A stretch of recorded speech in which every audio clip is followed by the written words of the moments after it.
Bueno, es un placer estar aquí con Clever, Lora y Marco Zapata en esta entrevista. Queremos dar un saludo especial a todos nuestros hermanos y hermanas pastores en Latinoamérica y el Caribe, decirles que es una bendición trabajar con ustedes en la región y mandarles un saludo especial pues en esta oportunidad como parte del equipo de liderazgo de Compasión. Quisiéramos decirle que estamos con ustedes y nos gustaría con esta entrevista poder aprender y recibir las enseñanzas que la Iglesia en España ha venido recibiendo durante el tiempo de coronavirus. Ellos nos llevan casi como un mes y medio, 2 meses de adelanto en la región, así que hay muchas experiencias. Esta oportunidad vamos a entrevistar al pastor Marco Zapata. Él es pastor de una iglesia allá en Lugo, en España. La iglesia se llama Buenas Nuevas y se desempeña como presidente de la Alianza Evangélica Española. Ha escrito hace poco un artículo muy leído, Marcos, en Christianity Today, donde comparte 6 lecciones aprendidas tanto por él como por la iglesia española. Eh, Clever Lora, quien es el director senior para América Latina y el Caribe, y yo, Enrique Pinedo, que trabajo en la región en el tema de alianzas estratégicas, quisiéramos decirles que estamos muy agradecidos con la aceptación de nuestro querido Pastor Marcos por esta entrevista. La razón, básicamente, Pastor Marcos, es cómo aprendemos de lo que ustedes pasaron. ¿Qué experiencias, qué joyitas ustedes han podido capturar de todo este tiempo en cuanto a la misión y el rol de la iglesia, eh, también el rol pastoral de ustedes frente a este tiempo? Y de una forma muy especial, sabiendo que ustedes están un poco más adelante en la experiencia, preguntarles sobre todo el tema de la reapertura, que es un tema que ya en Latinoamérica vamos a empezar a vivir y quisiéramos realmente tener perspectivas muy sabias y maduras desde España, por ejemplo, que ya han pasado un tiempito caminando con la experiencia. Entonces, básicamente, la primera pregunta para iniciar sería, ¿cómo, cómo en el ámbito personal y en el ámbito familiar, Pastor Marcos, este virus ha afectado a la familia Zapata? Supimos que de alguna manera impactó en la familia. ¿Podría contarnos un poco de eso? Bueno, primeramente, pues daros gracias por la invitación. No, el honor es el mío, de estar aquí con vosotros y poder compartir con tantos hermanos, pastores y líderes que nos estarán escuchando. Y no tengo muchas respuestas, quiero decirlo de antemano, tengo más bien preguntas, pero quiero compartir este trayecto de camino. Llevamos ya más de 65 días en situación de confinamiento y pequeña apertura. Este trayecto del camino que hemos recorrido y lo que pueda ser útil, pues el Señor lo permita en esta hora. Con respecto a lo que me preguntas, a principios de marzo, cuando se empezó a hablar, bueno, a finales de febrero se empezó a hablar de que venía un virus muy malo en la China, todos pensábamos, uy, la China queda muy lejos, eso les pasa allí. Cuando veíamos lo que pasaba en Wuhan, decíamos, eso no va a venir aquí a Europa. Pero después llegó a Italia. Entonces estaba Italia en pleno apogeo del virus y dijimos, bueno, eso pasa en Italia, eso no va a pasar aquí. Y entonces llegó a Madrid. Entonces decíamos, no, esa lectura, no, eso va a pasar en Madrid, pero no va a pasar, yo estoy al noroeste, en Galicia, por encima de Portugal, estamos a 600 kilómetros de Madrid, no, eso no va a llegar aquí, pero llegó a nuestra ciudad y a través de la visita de un hermano en la fe que venía de Madrid, pues él sin saberlo, pues estaba contaminado del coronavirus y ahí me contaminé yo. Y juntamente, pues mi esposa, mi suegra y gracias a Dios mis hijos, que tienen 17 y 21 años, no se han contaminado, gracias a Dios. Entonces, honestamente, cuando supe que tenía el coronavirus, manifesté todos los síntomas y cuando me dieron el sí definitivo, fue un shock, fue un golpe. Fue un golpe porque en aquel momento, cuando a mí me lo dicen, soy de los primeros de que se contaminan y fue en el pico más alto de la contaminación que estaban muriendo al día aquí en España más de 1000 personas. Muertas, no contaminadas, muertas. Entonces morían diariamente 1.000 y pico personas y yo me contaminé también. Entonces entro en un proceso personal donde yo he estado enfermo en ocasiones, he estado operado por otras razones, pero nunca era tan cercana la posibilidad de una muerte, porque decías, bueno, muchos están muriendo alrededor, de hecho murieron pastores en Madrid, hermanos en la fe estaban muriendo, ¿y qué pasa si fuese yo? Entonces ese impacto ayudó a hacer una reflexión personal con respecto a la propia vida y con respecto al ministerio. Con respecto a la propia vida, lo que hubo fue un encuentro con Dios. Bueno, no estaba separado de Dios, que yo tengo una intimidad con Él muy profunda, pero esa conversación con Dios de diciendo, Señor, hasta aquí he llegado y lo que he hecho, con lo que tú, el tiempo que me has dado, he podido hacer esto. Y esto estaba en paz. Estaba en paz con respecto a mis cosas y a mi vida, con respecto a Dios. Sí reconozco que tenía un dolor en el corazón si llegase a morir. Y no por la muerte, sino por el hecho de perder una etapa de la vida de mis hijos, ¿no? De verlos alcanzar sus sueños, luchar por sus proyectos. Era eso. Pero por el resto estaba en paz con respecto a Dios. Y en lo ministerial, unas enseñanzas muy sencillas, ¿no? Muy sencillas, pero primero que la cuestión de que yo soy un hombre hiper mega ocupado, y a veces eso es peligroso porque a veces nuestra identidad personal está reflejada en ese estar ocupado, ¿no? Es como que tener el tiempo muy ocupado y hacer muchas cosas nos da una sensación de que estoy haciendo algo útil, valgo para algo. Y ponemos nuestra identidad en lo que hacemos, no tanto en lo que somos. Entonces el Señor me recordó que Él ya tiene un Salvador y que no soy yo, que era su Hijo Jesucristo. Entonces el Salvador no me necesita a mí tanto, yo soy uno más en la cadena, no me necesita tanto, así que me puso en su justo lugar. También aprendí que el ministerio, el hecho de que enfermase de coronavirus, es muy interesante cara a la congregación. La congregación reaccionó orando, guardando, protegiendo a mí, a mi esposa, a mi suegra, que es una mujer de Dios extraordinaria, y me trajo mucha tranquilidad porque a veces en estas cosas uno encuentra que sin querer uno proyecta una imagen de superhombre en el ministerio y en las congregaciones a veces se desarrolla un pensamiento mágico que no es fe. A veces la gente confunde el pensamiento mágico con la fe, en el sentido que la gente tiene la expectativa de que no voy a enfermar, a mí no me va a pasar nada, no me va a ocurrir nada malo, como si realmente no estuviesen en este mundo. Entonces ese pensamiento mágico que a veces desarrollan ciertas congregaciones pensando que al pastor no le puede coger ninguna enfermedad ni le puede suceder nada, gracias a Dios en nuestro contexto pues no existe, y lo que hubo fue un arropamiento, es decir, se nos cubrió en oración tanto por la congregación como por la iglesia en España y en otros lugares.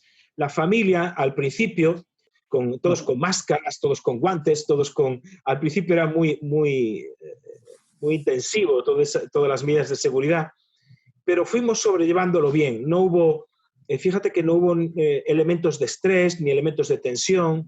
Pudimos ver la paz de Dios dentro de casa. Y eso es muy importante, porque cuando uno pasa 65 días, como llevamos, confinados en el hogar, con salidas solo, ciertas salidas permitidas, los niveles de estrés, los niveles de tensión, a veces se suelen dar. Pero vemos que la mano de Dios está con nosotros, ¿no? Ha estado con nosotros. Y finalmente, pues superé el coronavirus. Hubo días muy malos, muy complicados, físicamente hablando, pero finalmente los pude superar, los superó mi esposa, y lo que más temíamos, que era mi suegra, que es una mujer de 83 años, insisto, una mujer de Dios, pero de verdad extraordinaria, una mujer de oración, de milagros, una evangelista. Nosotros tenemos una estructura celular de la iglesia y ella ha multiplicado su célula constantemente porque gana mucha gente para el Señor. Y ella, que estaba en un grupo de riesgo muy grande porque tiene problemas de corazón, también lo superó. Cuando han muerto muchos miles, en España llevamos unos 40.000 muertos más o menos, y de esos 40.000 muertos, más del 80% es gente que tiene más de 70 años. Los ancianos han muerto de forma terrible, ¿no? Y mi suegra también gracias a Dios, lo ha podido superar. Así que, por una parte, esto ha sido una experiencia que nos ha enseñado como familia a estar unidos, nos ha enseñado como ministerio también a ver el cariño y el afecto y el amor de la iglesia hacia nosotros, y no podemos más que, y por otra parte, no podemos más que dar gracias a Dios por su cuidado en este proceso. Amén. Gracias, Pastor Zapata, por compartirnos desde ese punto de vista personal cómo le ha tocado a usted y a su familia de manera personal y increíble. Me agrada tanto ver cómo usted abre su corazón con nosotros, con ese grupo de pastores y poder mostrar esa vulnerabilidad, esa dependencia de Dios que tenemos, el hecho de saber de que vamos a confrontar problemas y situaciones difíciles y lo que Dios nos garantiza es que va a estar con nosotros. Y para mí ese testimonio que usted acaba de contar es un ejemplo de esa palabra del Señor de Juan 16:33. Y quisiera continuar con una siguiente pregunta relacionada con el aspecto pastoral.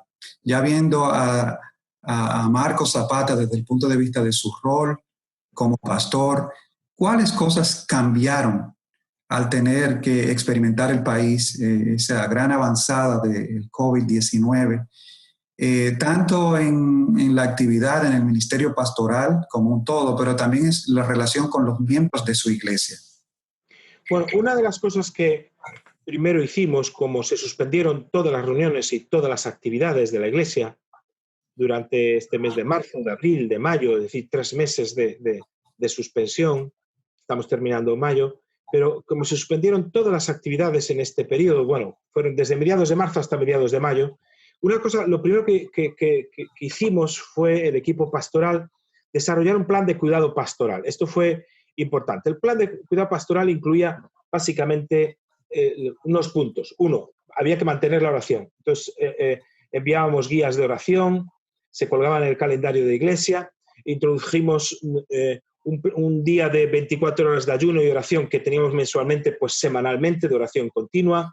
Después teníamos el segundo punto sería el cuidado de las personas, ese cuidado pastoral. En nuestro caso, como nuestra congregación es una congregación con una estructura celular de grupos pequeños, le llamamos, era muy sencillo hacer ese cuidado pastoral. Todo el mundo estaba atendido, todo el mundo se procuraba hacer reuniones por Zoom.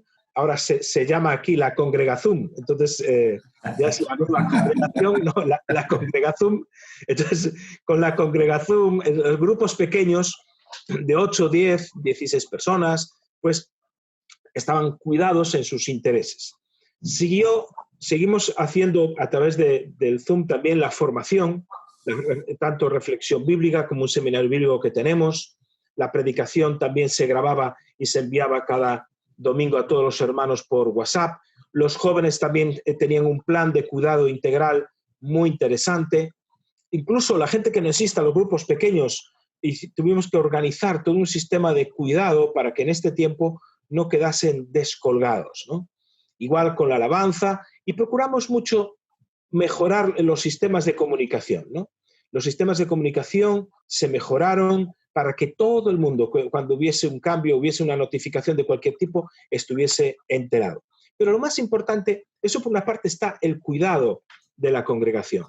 Pero nos dimos cuenta que podíamos caer en una trampa y un error si nuestro enfoque todo iba al cuidado de la congregación. ¿Qué quiero decir con esto? Es decir, no nos podíamos olvidar de la misión.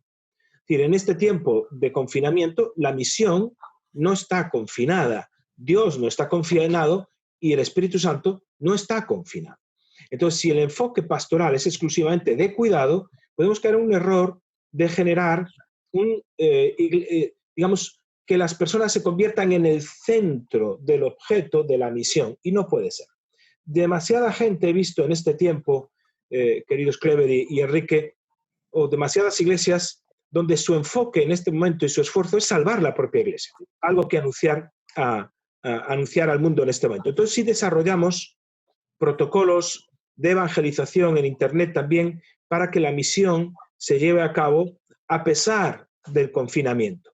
Y nos hemos llevado sorpresas muy bonitas porque hemos visto gente que se convierte, gente que está viniendo al Señor y gente que está asistiendo a los grupos pequeños a través de Internet y vemos el crecimiento incluso a través de las redes sociales en este momento. sin caer en la trampa. Y perdona si me extiendo. Con toda confianza me podéis cortar en cualquier pregunta, porque yo me extiendo. Adelante. Tranquilo, tranquilo. Yo soy de los predicadores que cuando se me calienta el corazón se me estira la lengua. Entonces... Hay que poner el púlpito. Eso es un problema, ¿no? Pero no quisimos caer en la trampa de generar una iglesia a través de Internet. ¿Por qué? Porque hay un engaño. Hay gente que confunde la audiencia con membresía. Entonces son dos conceptos diferentes. Hay gente que está volcándose tanto en Internet que había pastores que me decían, yo tenía 100 personas que me escuchaban, pero es que ahora me siguen 300 por Internet. Dije yo, pues estás engañado. Ese es un engaño. Las que cuentan son las 100, esas 100 que sabes que son ovejas tuyas y que puedes darle un seguimiento. Los otros son oyentes o son audiencia, pero no son precisamente discípulos, ¿no? Y para el discipulado se requiere un trabajo y un contacto mucho más directo. Por eso ese cuidado. Y pues personalmente sí me encargué personalmente de llamar semanalmente a un cierto tipo de personas, que son personas más mayores, hermanas más mayores, que semanalmente las llamo, les pregunto cómo están, cómo está su familia, cómo van las cosas, porque hay un tipo de gente, de hermanos de cierta edad, que no valen las redes sociales y todavía quieren, aunque somos una iglesia ya de unas 400 personas, pues todavía quieren ese contacto directo con su pastor, con el cual llevan 30 años caminando. Y no les vale ni siquiera un líder de grupo pequeño, eso no vale. Entonces, tengo que estar accesible, siempre accesible a todo tipo de personas. A pesar de que hay grupos pequeños, hay un grupo de gente en la cual estoy accesible para ellos, sobre todo si son muy mayores. Muy bien, gracias, Pastor Zapata. Y en días pasados escuché, usted dijo congregación, fue el término que usó, y alguien me habló de zungregarnos. Decía, no dejando de zungregarnos. Creo que hasta el lenguaje nos va a cambiar el lenguaje. Wow, pero me luce tan importante justo lo que usted acaba de decir, Pastor, sobre el contacto del discipulado, la cercanía del discipulado, donde se requiere ese contacto cercano de parte del pastor y su oveja para poder formarle, y que una relación solamente virtual, de difusiones, no es suficiente. Hay que tener esa oveja cercana y poder crear, ¿verdad?, ese contacto personal que podemos tener a través de justo el congregarnos, el reunirnos, cuando podamos de nuevo tener esa ventana como la teníamos antes. Esta pregunta que quiero hacerle ahora, Pastor. Si me permites, sí, claro. hacer una acotación aquí, si me permites. Simplemente, el discipulado no se puede hacer de forma completa a través de Internet, apoyando lo que dices. Creo que es verdad que muchas cosas que hacíamos en la iglesia ahora se van a poder hacer a través de las redes sociales, porque sobre todo en ciudades grandes no tiene mucho sentido los desplazamientos muy largos para llegar a un lugar y que te enseñe. Es decir, yo creo que Internet puede dar información y puede incluso dar formación, pero el discipulado requiere transformación. Entonces esa transformación requiere, como dice el libro de Proverbios, que un hombre se hace aguzando su rostro con el rostro de otro hombre, igual que un hierro se aguza con un hierro. Vale para un hombre y para una mujer. Es decir, el ser humano se hace formándose con otro ser humano. Entonces, el límite de Internet tiene que ver con podemos dar información, podemos incluso dar una formación bíblica, académica, podría ser, pero no la transformación. La transformación requiere esa parte de entrenamiento personal que es esencial en el roce, en el tú a tú. Disculpa porque... No, está bueno. Quería añadir eso a tu comentario. Claro, excelente. Wow, excelente reflexión. Bueno, Pastor Zapata, quisiera ahora hacer una pregunta que para mí es muy significativa. Yo diría, siento que es la más importante que tengo en mi carpeta de esta reunión en este día, aunque sé que Enrique puede agregar algunas muy claves, pero me interesa mucho luego de caminar con usted acerca de su experiencia personal, familiar, como pastor con su congregación. Me gustaría, si usted puede, pues compartirnos de sus reflexiones anchas hacia todo lo que es la la operación de la iglesia, sus reflexiones como pastor, para a su vez compartir con otros pastores. ¿Qué recomendaciones podría tener usted desde el punto de vista tanto teológico como práctico para compartir con otros pastores en todo el mundo? Y tomando en cuenta especialmente la etapa actual que tenemos, que va evolucionando, pero estamos quizás en una etapa donde algunos países están considerando los primeros pasos de reapertura.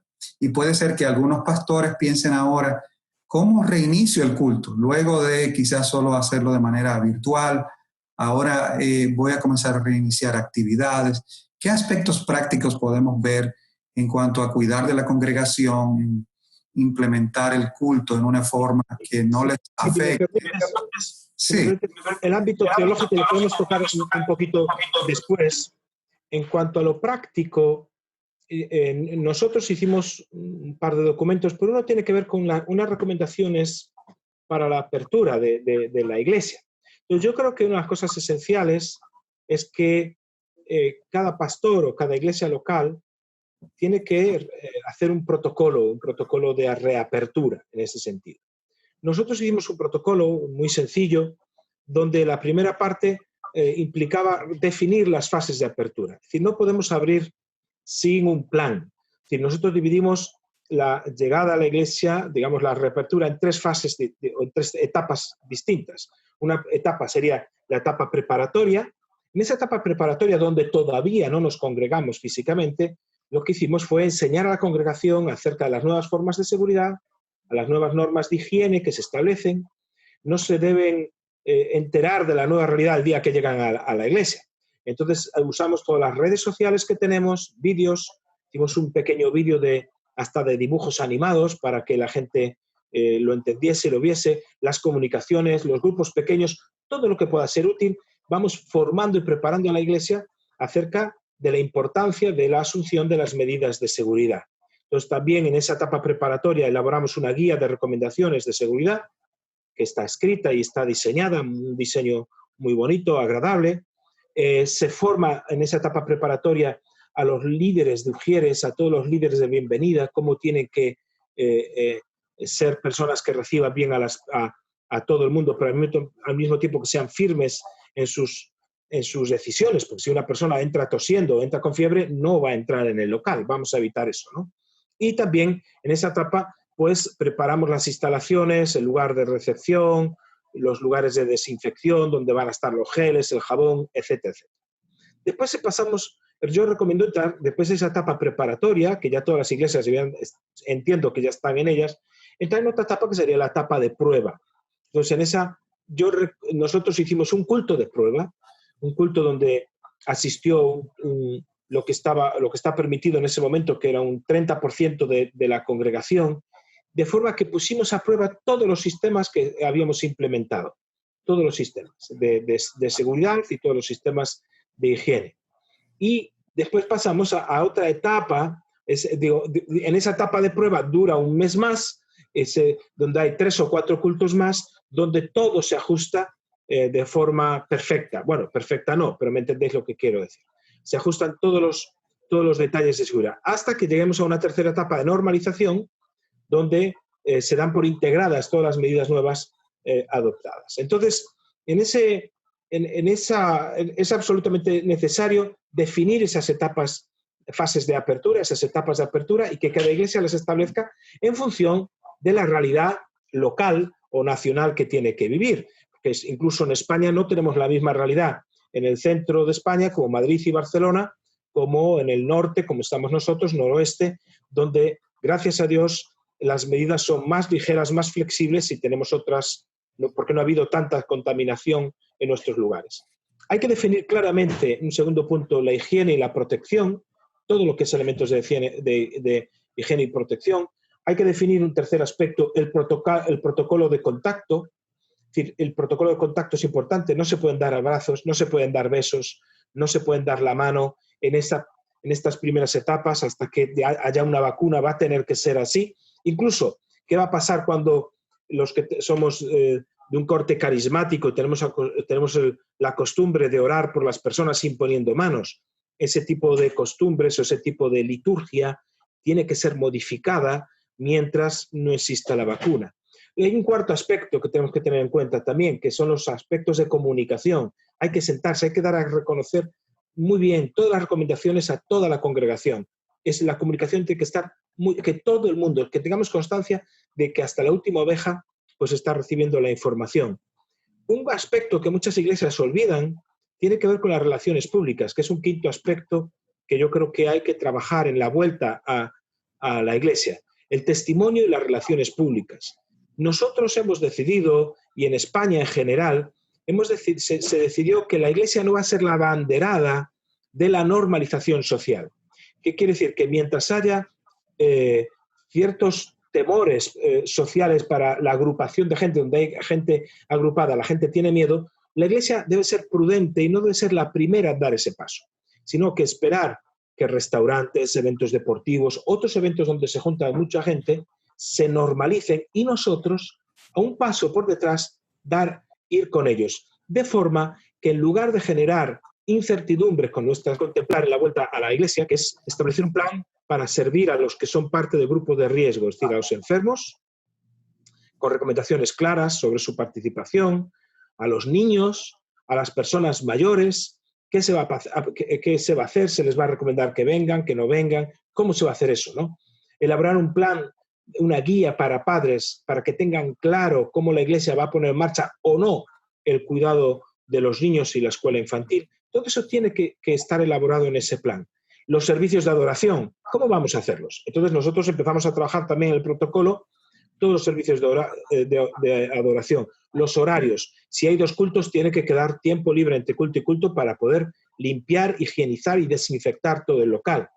Los sugieres con una identificación clara, visible de quiénes son, para que la gente les obedezca, ¿no? Las recomendaciones. ¿Cómo se distribuyen los asientos? En principio en España van a ser 2 metros de separación, ahora es 1 metro de separación, lo cual ha mejorado mucho. La música, parece una tontería, pero no lo es. Cuando una persona canta, digamos, cuando lo que exhala, puede llegar, esas gotitas en la exhalación, alcanza de 6 a 8 metros, lo que quiere decir que si estás a menos de 6 a 8 metros de la persona que canta, puedes ser contagiado. Entonces, en ese sentido, hay que establecer protocolos o poner más lejos de 8 metros la primera fila o poner mamparas de seguridad o mamparas personales para cada cantante. Es decir, son temas que tienen que hablarse. ¿Qué va a pasar con la Santa Cena? Hay elementos que son preenvasados de vino y de pan que se pueden repartir. Si no es posible, pues hay iglesias que están trayendo la Santa Cena de su casa o la hacen por internet y no la celebran directamente. Y la ofrenda. Se recomienda no pasar las bolsas o no pasar nada que implique el contacto físico con la ofrenda, sino que se recomiendan otro tipo de buzones, incluso sistemas de pago por internet. Podríamos hablar de las bodas, de los funerales, de los llamamientos al altar, de las visitas, los nuevos convertidos que pasan al frente. Sea como fuere, hay que organizar todos esos detalles y dejarlos por escrito. Y también pensando en un protocolo para el personal contratado de la iglesia, si lo hubiese, y el voluntariado, de forma que haya una formación continua. Y pues hay otros aspectos importantes que habría que valorar que tienen que ver con la señalización de la iglesia, que el aforo va a ser limitado. En España hay varias fases. La fase 1, en la que todavía estamos y que saldremos, gracias a Dios, ya la semana que viene, a fase 2. En la fase 1, las iglesias pueden tener un 30% de su aforo. En la fase 2, pasamos a tener un 50% del aforo, pero las medidas de seguridad siguen vigentes. Con lo cual, muchas iglesias, como la nuestra, pues implementaremos 2 cultos, que solo teníamos 1, e implementaremos 2 cultos con el tiempo suficiente entre culto y culto para poder higienizar y limpiar, para que quede claro delante de la comunidad y delante de la sociedad que no somos un grupo que vaya a generar riesgo ni vaya a ser un punto de propagación del virus, que vamos a ser muy cuidadosos en eso. Esos son los términos un poquito más prácticos, ¿no? más prácticos Y Sí, tenemos todo esto escrito a vuestra disposición. Sí, gracias, Pastor Zapata. Y dentro de esos términos prácticos, ¿alguna reflexión relacionada con el pastor y el ministerio a los niños en este contexto? ¿Cómo ministrar a los niños? ¿Cómo atenderlos, cuidarlos, tanto en lo práctico como en lo espiritual?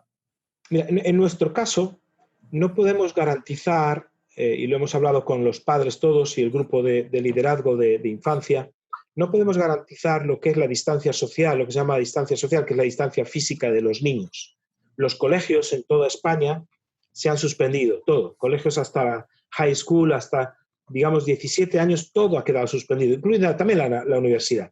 Entonces, no se puede garantizar en este momento que el virus está presente y está circulando por el país, no se puede garantizar que un niño que está contaminado llegue a la escuela infantil o a la actividad que sea y sin querer pueda ser un elemento de transmisión del virus a otras familias.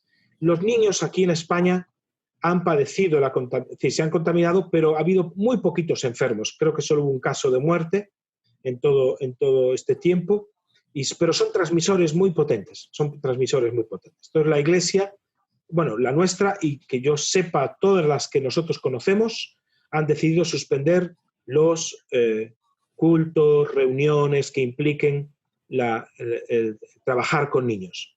A ver durante el verano cómo vamos a trabajar esto. Ahora aquí empieza el verano y si en cuanto se flexibilicen las cosas en el país, veremos cómo podemos abordar. Lo que sí se ha hecho es un trabajo muy exhaustivo de acompañamiento a los padres. A los padres se les ha dado herramientas para que puedan dar esa escuela infantil, para que puedan dar la formación bíblica a ellos, a sus hijos. Honestamente, querido Clever, el coronavirus ha traído muchas bendiciones con él. Por supuesto, no me estoy mofando de quien ha estado enfermo, yo mismo lo he estado, ni quien ha fallecido, no me refiero a eso.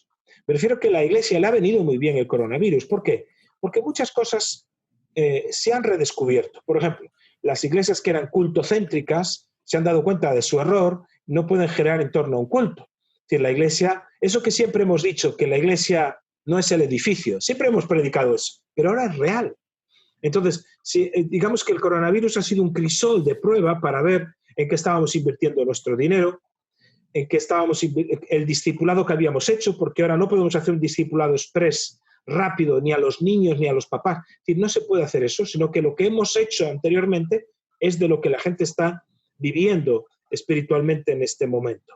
Entonces, ¿qué pasó con el coronavirus? La gente ha redescubierto el valor del culto familiar, cosa que no se vivía. El culto familiar se ha redescubierto. Otra cosa que se ha descubierto es el valor de la Reforma Protestante nos descubrió, o al menos se redescubrió en la Reforma, que es el sacerdocio universal de todos los creyentes. Ahora, todo el mundo se da cuenta que es responsable espiritual de la vida de sus hijos. Antes delegaban los maestros, delegaban la Iglesia, y aunque predicábamos una cosa, la gente vivía otra.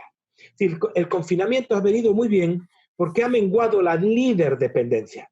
Entonces, esa dependencia del profesional, que es el pastor, el maestro de niños, el líder de jóvenes, esa dependencia ha menguado y los papás están volviendo a asumir su responsabilidad en la educación espiritual de sus hijos. Entonces, ¿qué hacemos? Les damos un breve entrenamiento y les proveemos de los materiales necesarios para que ellos hagan esa obra. Y usamos también el Zoom y otras herramientas para que los niños todos se vean, hacemos bailes, juegos, bueno, en fin. Cuando hay alguien creativo liderando estas áreas, pues lo hace muy bien. No sé si respondo a lo que me preguntas. No, excelentes ejemplos prácticos y también mucho del enfoque que deberíamos tener. Aprendemos mucho de esa reflexión, Pastor. Quizás solamente adicionar en este punto la parte de los materiales. Creo que usted mencionó algo de que han encontrado. ¿Tiene algunos materiales que usted recomendaría que podrían ayudar en esta etapa de reapertura? Mira, nosotros tenemos escrito un material que recomendaciones de seguridad para la Iglesia que está a vuestra disposición y creo que se puede descargar. Ahora no estoy seguro porque no sé si lo colgaron o no, pero creo que se puede descargar de la página web de la Alianza Evangélica Española. También hay un material que edité sobre las familias saludables en tiempos del COVID-19, que también se descarga de forma gratuita, sobre 8 pasos para tener familias saludables en este periodo de confinamiento, y esto es importante. El material de prevención se puede descargar, y así como la guía preparatoria, estos puntos de lo que os hablaba, esa guía preparatoria para previamente analizar la vuelta a casa, a la iglesia, perdón, la vuelta al local, y ver cómo hacer esos 8 o 9 pasos de los que os hablaba. Y pues hay también un vídeo pequeño de 1 minuto y materiales que tenemos editado, que con mucho gusto os los hago llegar. A Enrique le hago llegar todo el material para que lo podáis disponer y que los hermanos que llamen o que lo pidan se lo podáis dar sin ningún tipo de compromiso, gratuitamente, que para eso está. Y también hay un vídeo hecho por la iglesia en Colombia, extraordinario, muy bueno, 2 minutos, y un vídeo que explica brevemente y con una calidad muy alta acerca de cómo hacer las medidas de seguridad y de higiene en la vuelta a la iglesia. Excelente. Hermano Enrique, paso con usted. Bueno, tal vez un tema que se quedó por ahí y decía es el tema de lo teológico. Recuerda, mencionó, lo vamos a tratar después. Nos gustaría que tratemos ese tema porque me parece que va a ser importante. Dentro de la entrevista usted habla de esas teologías triunfalistas que a veces están por ahí caminando, donde a veces se interpone o se pone en tensión la fe. Yo soy una persona que puede caminar y está inmune a las enfermedades, o la precaución, la prudencia que debemos tener en este tiempo. Y a veces se crea como una tensión que no la debe haber. ¿Podría compartirnos un poco de eso en la experiencia en España, pero también como una sugerencia, una recomendación para Latinoamérica? Sí, desde luego la teología triunfalista es un peligro en los días que vivimos, porque hay gente que confunde fe. Es decir, hay una línea muy fina entre la fe y la presunción, incluso entre la insensatez. La fe, la presunción y la insensatez tienen una línea muy fina, ¿no? Y además Jesucristo a veces la hacía resaltar. Fíjate con qué triunfalismo Pedro le dijo a nuestro Señor que tal cosa no te acontezca. Era puro triunfalismo. Y traspasó una línea, era una línea de la insensatez. Pero casi no, cayó en la línea de lo demoníaco. Dice, apártate de mí, Satanás, que me eres tropiezo, porque tu mira está puesta en un lugar que no debe estar puesto, las cosas de los hombres, no las del Señor. Entonces, a veces se confunde esa insensatez, esa presunción con lo que es fe. Entonces, cuando se habla de situaciones, por ejemplo, de prudencia, Isaías, el Señor mismo dice, ¿quién me va a enseñar a mí el camino de la prudencia? Aquí, más prudente que yo, está diciendo el Señor, no lo hay. Incluso Jesús enseña una parábola preciosa y maravillosa de las 10 vírgenes, ¿no? Fíjate que 5 eran sensatas o prudentes, dice otras versiones, y 5 insensatas o imprudentes. Y además, yo siempre me río con esa historia porque las 5 que rompieron el confinamiento fueron las que se quedaron fuera del plan de Dios. Salieron del confinamiento y se quedaron fuera, ¿verdad? Desde luego hay el concepto teológico importa mucho. De lo que yo haga, digamos, de mi concepto de por qué hago las cosas, importa mucho. Nosotros, en España en general, bueno, yo no puedo hablar en nombre de toda España, pero sí desde el ámbito de reflexión teológico en el que estoy con muchos compañeros y ministros, personalmente voy a hablar como Marcos Zapata, personalmente me doy cuenta que tenemos que resolver, para hablar de la iglesia del futuro, la iglesia en la que estamos, en la que vamos a ir hacia adelante, no es una preocupación tanto de asuntos prácticos, que son necesarios, como hemos hablado ahora, sino tener claras ciertas preguntas. Una es el por qué, otra es el qué y otra es el cómo. Es decir, cuando nosotros, no sé si os acordáis que el libro de Hechos acaba, y perdonad, dadme 5 minutos, pero el libro de Hechos acaba con Pablo confinado. Es muy interesante. Pablo termina el libro de Hechos diciendo que alquiló una casa y estuvo 2 años allí preso, en un arresto domiciliario, confinado, predicando el evangelio del reino a todos los que querían escuchar. Dice que lo hizo de forma valiente y sin impedimentos. Es decir, en ese tiempo de confinamiento que Pablo tuvo de 2 años, donde escribió, por ejemplo, el libro de Efesios, de la carta a los Efesios y otras cartas, en ese tiempo uno podría decir, bueno, Pablo debió deprimirse, porque si Pablo con lo que viajaba, Pablo con lo que andaba de aquí para allá, tantos viajes, tantas cosas, ahora se ve confinado 2 años, no 2 meses, 2 años, podría entrar en depresión si es que su identidad, si Pablo hubiera dicho, es que mi ministerio está en viajar. Entonces, si su ministerio estaba en viajar, cuando los viajes se acabaron, él podía entrar en una cierta confusión ministerial. Sin embargo, cuando él se despide de la iglesia de Mileto, en Hechos capítulo 20, allá por el versículo 24, dice que de ninguna cosa hago caso, con tal de que acabe el llamamiento, ¿verdad? El llamamiento, la tarea la cual me ha sido encomendada. Es decir, él tenía claro el por qué hacía lo que hacía. Tenía un llamamiento claro. Sabía que Dios lo había llamado para predicar a los gentiles. Entonces, su llamamiento no era viajar. Su llamamiento no era hacer eso. Su llamamiento era predicar. ¿Y qué era lo que tenía que hacer? Discípulos. Y fíjate qué es lo que hacía. En todo momento. Pablo, una vez que resolvió el por qué lo hacía, porque tenía un llamamiento, supo lo que tenía que hacer, que era discípulos. Y hacía discípulos viajando en los barcos, aún naufragando. Se ve haciendo discípulos. Se le ve haciendo discípulos en una isla. Se le ve haciendo discípulos en una casa. Se le ve haciendo discípulos en la cárcel de Filipos. Hay un terremoto. Se abre la verja y allí hace un discípulo al propio carcelero y a su familia. ¿En qué consistía el llamamiento de Pablo? En hacer discípulos. Entonces, la tercera pregunta, que es la tercera pregunta que en este momento está, si queréis, preocupando a toda la iglesia en todas partes, ¿y cómo lo hago? ¿Cómo vamos a hacer a partir de ahora? El cómo a Pablo le daba lo mismo. ¿Qué quiero decir? Cuando tienes claro por qué haces lo que haces y no te desenfocas, y qué es lo que tienes que hacer, que es discípulo, ¿qué importa el cómo? El cómo nos ha cambiado. Ha venido el coronavirus. Pues nos adaptamos. Hace frío, me abrigo. ¿Qué hace calor? Me pongo manga corta y pongo bermudas o lo que sea. ¿Qué quiero decir? Me adapto a la realidad del tiempo presente que me toca vivir. Entonces, en este momento, el cómo nos ha cambiado. ¿Cuál es el problema?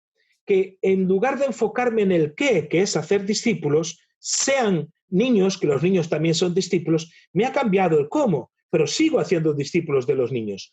Pero hay personas que el qué no era hacer discípulos, el qué era la iglesia.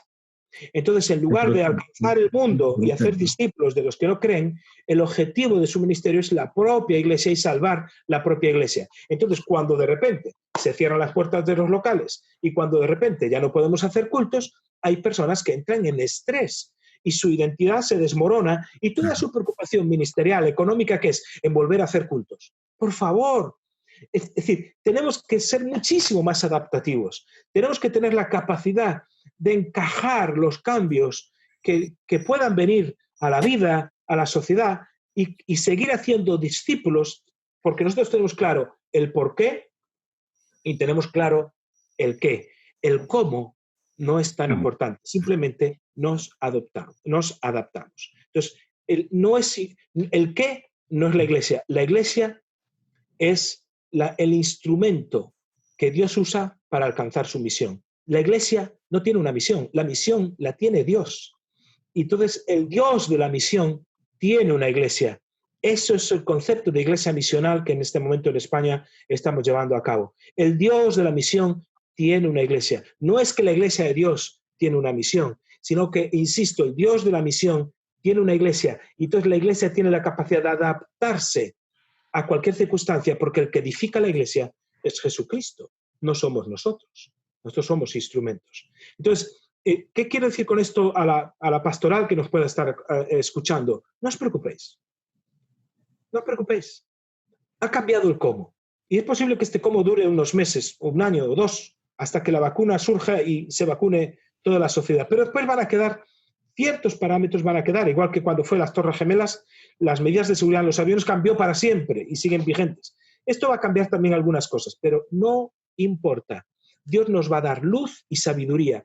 Por eso, el Espíritu Santo, Jesucristo dijo que nos enseñaría el Espíritu Santo las cosas que había. No nos lo enseñó todo Él. Habría cosas que el Espíritu Santo nos tendría que enseñar en cada etapa del camino y en cada etapa de la historia de la Iglesia cristiana.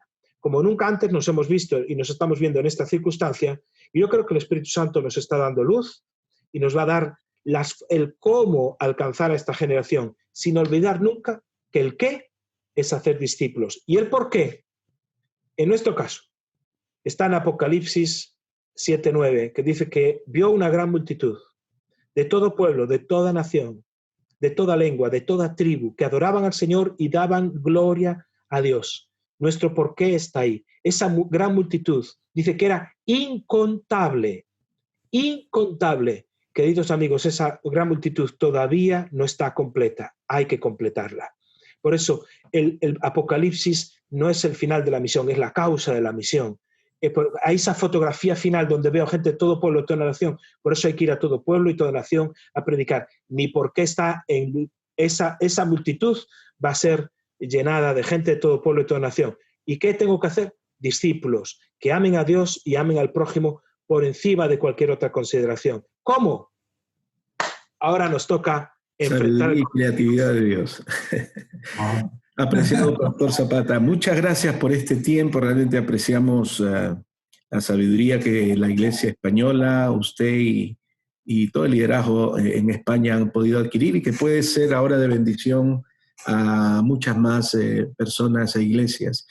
Y en Latinoamérica vamos a aquilatar eso y lo vamos a usar definitivamente de una forma muy especial. Tal vez el recuerdo que tengo de Madrid fue hace poco, en noviembre, cuando estuvimos allá gentilmente en la invitación, el enfoque de esa conferencia de familia que ustedes tuvieron. Su esposa la vi participando muy ampliamente en el tema familia, y ustedes dos creo que son terapeutas familiares y tienen una experiencia muy rica en familia. Fue un honor, un placer estar ahí acompañándoles con la gente del movimiento junto con la niñez. Y vi la carga por la niñez y por las familias. Y en este tiempo nos gustaría unas últimas palabras enfocadas en ese campo, alentando y animando a estos pastores. Son cerca de 3.000 pastores en Latinoamérica con los cuales nos asociamos para servir a niños y niñas y jóvenes en zonas marginales. Algunas palabras en ese campo más de esa carga por la familia y por la niñez. Y nos gustaría que aliente y anime a los pastores. Simplemente, gracias por darme esta oportunidad, de verdad, muchas gracias. Pero recordar que los niños no son un proyecto de ser humano, que en un futuro se desarrollarán como tales. No, los niños son en sí mismos objeto de nuestro ministerio y son personas muy sensibles a la obra del Espíritu Santo. Cuando reciben a Cristo y son llenos de Dios, llenos del Espíritu Santo, no existe un Espíritu Santo Junior que les llene a ellos. Es decir, no viene a habitar en ellos un Espíritu Santo niño o junior, por decirlo de alguna manera, sino que la plenitud de Dios habita en ellos igual que en cualquiera de nosotros. Lo que es dramático y una de las obras esenciales que el diablo tiene, siempre previa a la llegada de un Salvador, pues el diablo se encargó de matar a la infancia. Antes de que llegase un Moisés, ¿verdad? Satanás atacó y mató a todos los niños, todos los primogénitos de los judíos por parte del decreto del faraón. De la misma manera, antes de la llegada de Jesucristo, en Belén hubo una masacre. En este momento que están muriendo millones de niños a través no nacidos del aborto, pero que también hay millones de niños que están en situaciones de desigualdad, de desamparo, de abuso sexual, está indicando que estamos en la etapa previa al alumbramiento de una nueva etapa espiritual, donde yo creo que nuestro Salvador se va a manifestar de forma definitiva.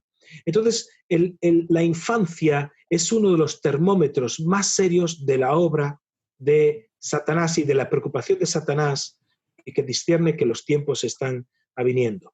Entonces, el trabajo que tengamos entre los niños es esencial en este momento. Fíjate, España, un país del primer mundo, de Europa, de la Comunidad Europea, en España hay un 7% de la población tiene entre 0 y 14 años. Entre 0 y 14 años. Es decir, que estamos hablando más o menos de 14, de 7, vamos a ver, 5 por 7, 35, perdonad, 3 millones y medio de niños, ¿no? 3 millones y medio de niños en este momento. De esos 3 millones y medio, el cálculo es que el 30% está en una situación de grave crisis económica y de pobreza, en el umbral de la pobreza. Y si en un país como España, el primer mundo, estamos hablando de que hay 1,5 millones de niños en el umbral de la pobreza, ¿qué no pasará en otros países que están en vías del desarrollo? Yo creo que estamos equivocando mucho de nuestro campo evangelístico y nuestro campo de acción ministerial, y creo que tiene que reenfocarse en la infancia. En la infancia es el foco principal en el cual debiéramos como iglesias evangélicas actuar. ¿Por qué? Miréis, porque nadie está haciendo nada. Por desgracia, para muchos países y para muchas, se ven las legislaciones locales, tanto la familia, el otro día pude leer todas las constituciones para presentar un documento en el que pude participar para presentar en la Organización de Estados Americanos, que será presentado brevemente, pude leer todas las constituciones de Latinoamérica, todas, sin exclusión, y ver cómo estaba legislada en cada constitución la familia. Es penoso, en algunos países es una situación penosa, en otros las legislaciones son muy bonitas, pero sin embargo la estructura legal que hay posteriormente para el cuidado de esa infancia es de abandono total. Es decir, que tenemos un campo donde ser sal y ser luz preventivamente, pero un campo y donde mostrar la obra de Dios en la infancia y en las familias. Así que invito a todos los pastores, a todos los líderes e iglesias a que reenfoquen hacia la infancia y la familia en situación de riesgo, en situación de vulnerabilidad, enfoquen su ministerio de ahora en adelante. Muchas gracias, Reverendo Zapata. Clever, muchas gracias también por este tiempo. Y queremos despedirnos de todos los pastores que están escuchando esta entrevista y decirles que Dios está con ustedes. La bendición de Dios les acompañe y les dé sabiduría en medio de este tiempo, en el cómo, ¿no? En estas estrategias nuevas, en este repensar la pastoral, la misión y el rol de la iglesia. Definitivamente Dios nos va a dar sabiduría y creatividad. Quisiéramos decirle, por último, que estos materiales que el pastor Zapata estaba comentando van a estar dentro de la website For Children, que nosotros vamos a indicarles exactamente dónde los pueden encontrar. Vamos a tener otros materiales más, también muy buenos modelos que están disponibles ahora, y quisiéramos ponerlos en un lugar para que sea de beneficio para las estrategias y respuestas que ustedes van a dar como iglesia dentro de este tiempo de reinicio o de reapertura de los servicios de las iglesias. Una bendición haber estado con ustedes, que Dios les bendiga y que el Señor los use en este tiempo de pandemia para la gloria y la honra de Dios. Un fuerte abrazo de parte de todos nosotros para ustedes.